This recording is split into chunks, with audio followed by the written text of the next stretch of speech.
Welcome back. Panchamasali ಸಮಾಜಕ್ಕೆ 2A ಮೀಸಲಾತಿ ಹೋರಾಟಕ್ಕೆ ಸಂಬಂಧಪಟ್ಟ ಹಾಗೆ ಇವತ್ತು ಸಭೆಯನ್ನು ನಡೆಸಲಾಗಿದೆ. ಬೆಳಗಾವಿ ಗಾಂಧಿ ಭವನದಲ್ಲಿ ಕಾರ್ಯಕಾರಿಣಿ ಸಭೆ ನಡೆಸಲಾಗಿದೆ. ಮುಂದಿನ ಹೋರಾಟದ ರೂಪುರೇಷೆಗಳನ್ನು ಚರ್ಚೆ ಮಾಡುವುದಕ್ಕೆ ಸಭೆಯನ್ನು ಕರೆಯಲಾಗಿತ್ತು. ಜಯ ಮೃತ್ಯುಂಜಯ ಸ್ವಾಮೀಜಿ, ಶಾಸಕ ಯತ್ನಾಳ್ ಈ ಒಂದು ಸಭೆಯಲ್ಲಿ ಭಾಗವಹಿಸ್ತಾ ಇದ್ದಾರೆ. ಸರ್ಕಾರದ ಮೇಲೆ ಒತ್ತಡ ತರಲು ಸಭೆಯಲ್ಲಿ ಮತ್ತೊಮ್ಮೆ ಚರ್ಚೆಯನ್ನ ಮಾಡಲಾಗುತ್ತೆ.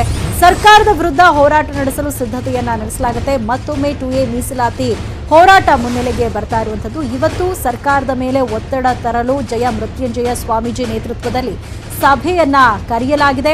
ಬೆಳಗಾವಿ ಗಾಂಧಿ ಭವನದಲ್ಲಿ ಕಾರ್ಯಕಾರಿಣಿ ಸಭೆ ನಡೀತಾ ಇದೆ. ಈ ಒಂದು ಸಭೆಯಲ್ಲಿ ಜಯ ಮೃತ್ಯುಂಜಯ ಸ್ವಾಮೀಜಿ, ಶಾಸಕ ಯತ್ನಾಳ್ ಕೂಡ ಭಾಗವಹಿಸಿದ್ದಾರೆ. ಸರ್ಕಾರದ ಮೇಲೆ ಒತ್ತಡ ತರುವುದಕ್ಕೆ ಈ ಒಂದು ಸಭೆಯಲ್ಲಿ ಚರ್ಚೆಯನ್ನ ನಡೆಸಲಾಗಿದೆ.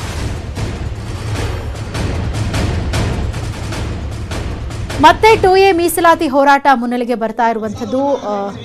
ಜಯ ಮೃತ್ಯುಂಜಯ ಶ್ರೀಗಳ ನೇತೃತ್ವದಲ್ಲಿ ಇವತ್ತು ಸಭೆಯನ್ನ ಕರೆಯಲಾಗಿತ್ತು. ಮುಂದಿನ ಹೋರಾಟದ ರೂಪುರೇಷೆ ಬಗ್ಗೆ ಈ ಒಂದು ಸಭೆಯಲ್ಲಿ ಚರ್ಚೆಯನ್ನ ನಡೆಸಲಾಗಿದೆ. ಸರ್ಕಾರದ ಮೇಲೆ ಒತ್ತಡ ತಂದು 2A ಮೀಸಲಾತಿಯನ್ನ ಪಡ್ಕೊಳ್ಳೋ ಕುರಿತಂತೆ ಸಭೆಯಲ್ಲಿ ಚರ್ಚೆಯನ್ನ ನಡೆಸಲಾಯಿತು.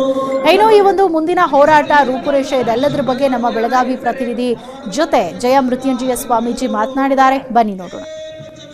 ರಾಜ್ಯದಲ್ಲಿ 2A ಮೀಸಲಾತಿಗಾಗಿ ಪಂಚಮಸಾಲಿ ಸಮಾಜ ಮತ್ತೊಮ್ಮೆ ಹೋರಾಟಕ್ಕೆ ಸಿದ್ಧತೆ ನಡೆಸಿದೆ. ಈ ನಿಟ್ಟಿನಲ್ಲಿ ಬೆಳಗಾವಿಯಲ್ಲಿ ಕಾರ್ಯಕಾರಿಣಿಯನ್ನ ಮಾಡಿ ಮತ್ತೆ ಮುಂದಿನ ಹೋರಾಟಕ್ಕೆ ರೂಪರೇಷೆಯನ್ನು ಸಿದ್ಧಪಡಿಸಲಾಗಿದೆ. ಈ ಬಗ್ಗೆ ಮಾತಾಡಕ್ಕೆ ಜಯ ಮೃತ್ಯುಂಜಯ ಸ್ವಾಮೀಜಿ ನಮ್ಗೆ ಮುಂದಿನ ಹೋರಾಟ ಯಾವ ರೀತಿ ಇರುತ್ತೆ?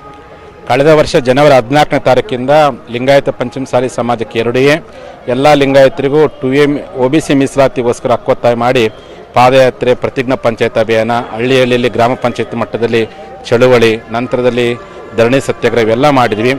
1 ವರ್ಷ ಆಯಿತು. ಜನವರಿ 14ಕ್ಕೆ ಪಾದಯಾತ್ರೆ ವರ್ಷಾಚರಣೆ ಮಾಡಬೇಕು ಅಂತ ತಯಾರಿ ಮಾಡ್ಕೊಂಡಿದ್ವಿ. ಲಕ್ಷಾಂತರ ಸಂಖ್ಯೆಯಲ್ಲಿ ಸೇರ್ಲಿಕ್ಕೆ ತಯಾರಿ ಮಾಡ್ಕೊಂಡಿದ್ವಿ.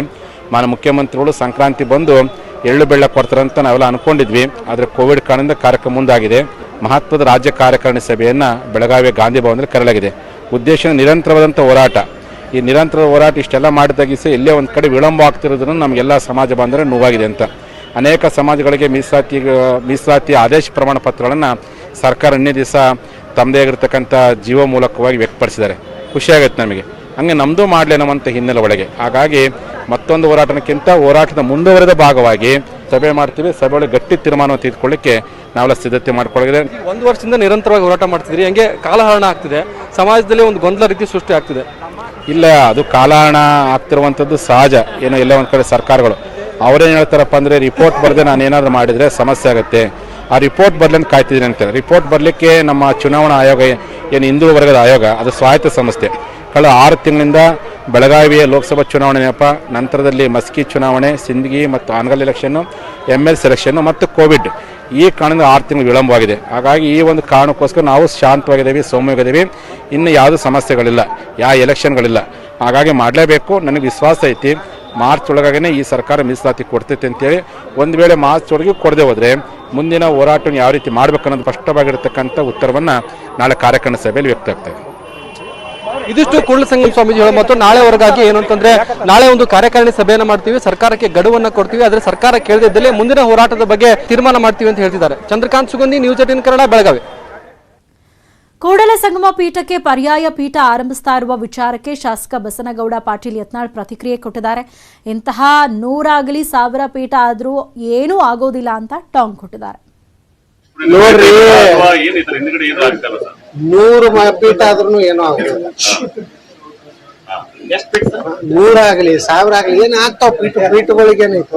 ಸಮುದಾಯದ ಭವಿಷ್ಯ ಸಲುವಾಗಿ ಹೋರಾಟ ಮಾಡ್ತಾರೋ, ಸಮುದಾಯದ ಬಗ್ಗೆ ಯಾರು ಚಿಂತನೆ ಮಾಡ್ತಾರೋ ಅವ್ರ ಹಿಂದೆ ಜನ ಬರ್ತಾರೆ. ಬರೀ ಒಂದು ಪೀಠ ಇಟ್ಕೊಂಡು ಒಂದನ್ನ ಮಜಾ ಮಾಡ್ಕೊಂಡು ಯಾವನೋ ಒಬ್ಬ ಫೈನಾನ್ಷಿಯರ್ ಅದಾನೆ, ಒಂದು ಕಾರ್ಯಕ್ರಮ ಮಾಡಕ್ 25 ಲಕ್ಷ 1 ಕೋಟಿ ಕೊಟ್ಕೊಳ್ಳೇನೆ ಭಾಳ ಆದ್ರೆ ಒಂದಿಷ್ಟು ಜೀಪ್ ಕೊಟ್ಟು ಕಳ್ಸೋದು, ಹಳ್ಳಿಗೆ ಜನ ಕೊಡ್ತಾರೆ, ಜೈಕಾರ ಹಾಕ್ತಾರೆ, ಹೋಗ್ತಾರೆ. ಅದು ಏನೂ ಆ ಪೀಠದ ಗೌರವ ಬರೋದಿಲ್ಲ.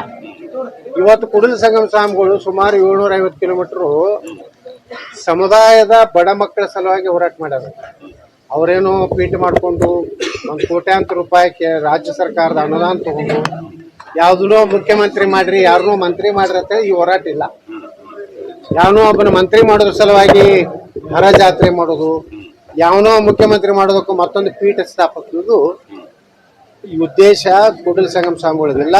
ನಮ್ದೆಲ್ಲರ ಉದ್ದೇಶ ಏನಿದೆ, ಈ ಸಮುದಾಯಕ್ಕೆ 2A ಕೊಡ್ಬೇಕು ಅನ್ನುವಂತ ಹೋರಾಟ ಬಿಟ್ರೆ ಯಾವುದೇ ರೀತಿ ಸ್ವಾರ್ಥ ನನ್ನದಾಗಲಿ ಕಾಶ್ಯಪ್ನವ್ರದ್ದಾಗಲಿ ಶಿವಶಂಕರ್ದಾಗಲಿ ಬೆಲ್ಲದವ್ರದ್ದಾಗಲಿ ಮತ್ತು ಸ್ವಾಮಿಗಳದಾಗಲಿ ಇಲ್ಲ.